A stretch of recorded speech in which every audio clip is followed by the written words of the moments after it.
What is going on, guys? Welcome to your 20th Java game development tutorial, and in this tutorial we're going to be working in our Bucky class. So right now we have an animation class. It's all done, I promise, not touching it again.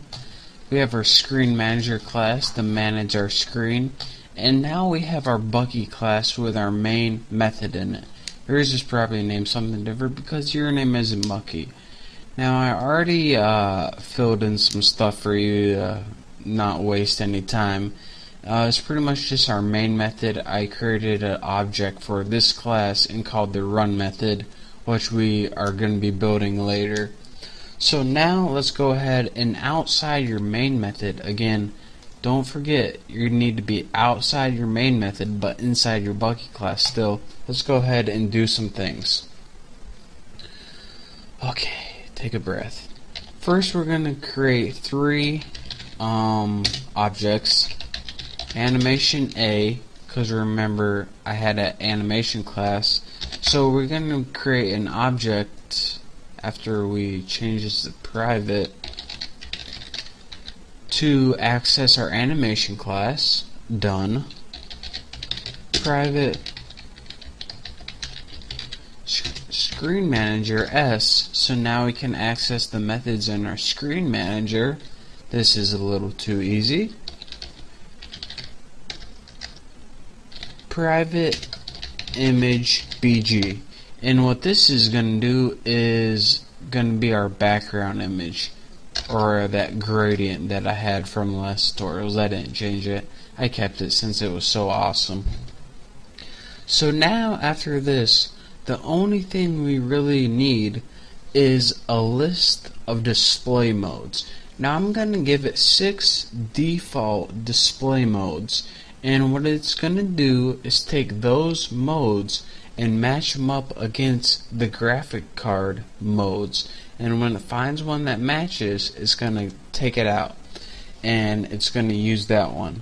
So let's go ahead and put private static final display mode.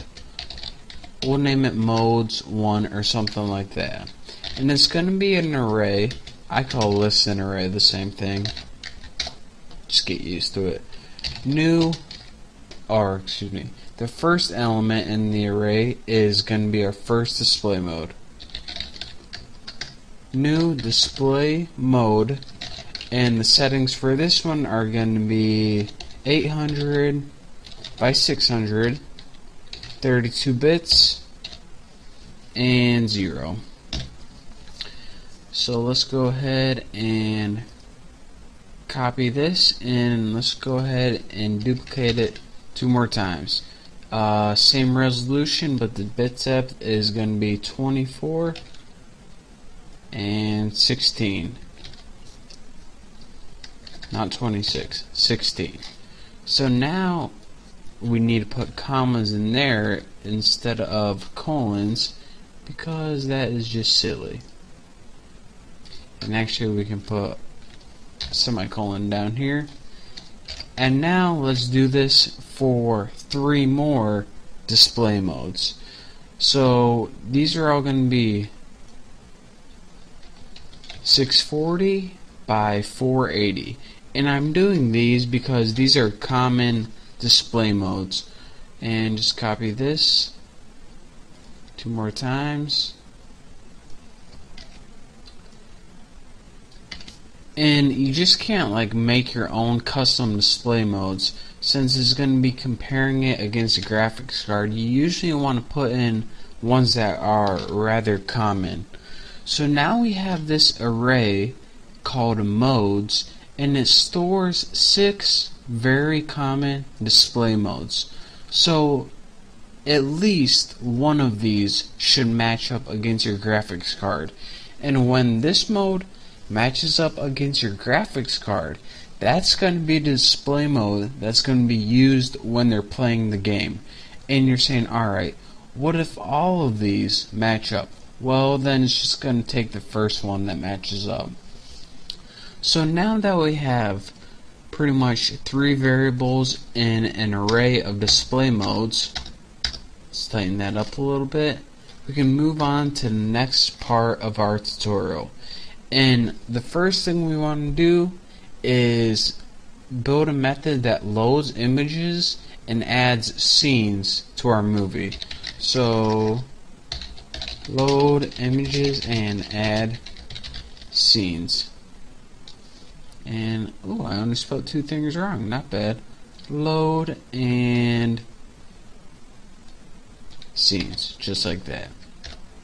So we'll go public void load images, not going to take any parameters, and once I scroll down, we're going to set that background equal to new image icon, and then again we put the what's it called, directory or file path, and mine was in C, and it was in a folder called test, and it was called, I think it was called back.jpg. I'm pretty sure that's what it's called. And now we just have to get the image from that file, and now we need the two other ones, which are my face with my eyes open and my face with my eyes closed. So image face 1 equals new, F that, let's just copy this crap. Bam, and just change this the face1.ping. Looks good to me. Looks good to you? Good.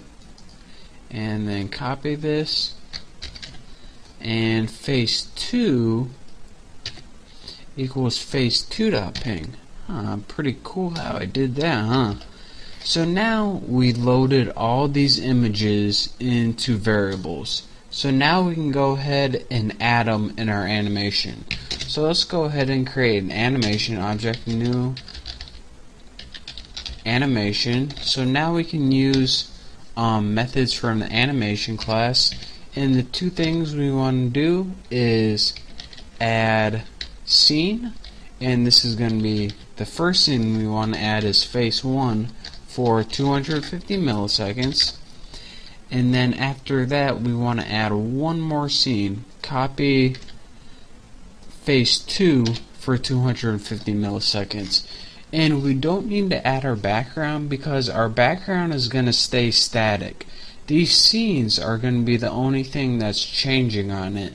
So that's why we needed to add a new animation. Again, we could add the background in our animation, but I mean, it would just take up too much space, and we're just going to have it stay still and add these scenes because that's what's going to be changing.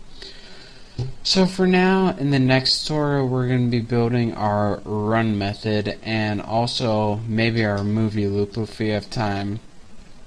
But thank you guys for watching. That's it for this tutorial. At least 2 more tutorials, and then we're going to be finally done with this. And we're going to be finally building an animation that doesn't have flicker, and we're going to use for the rest of our game programming.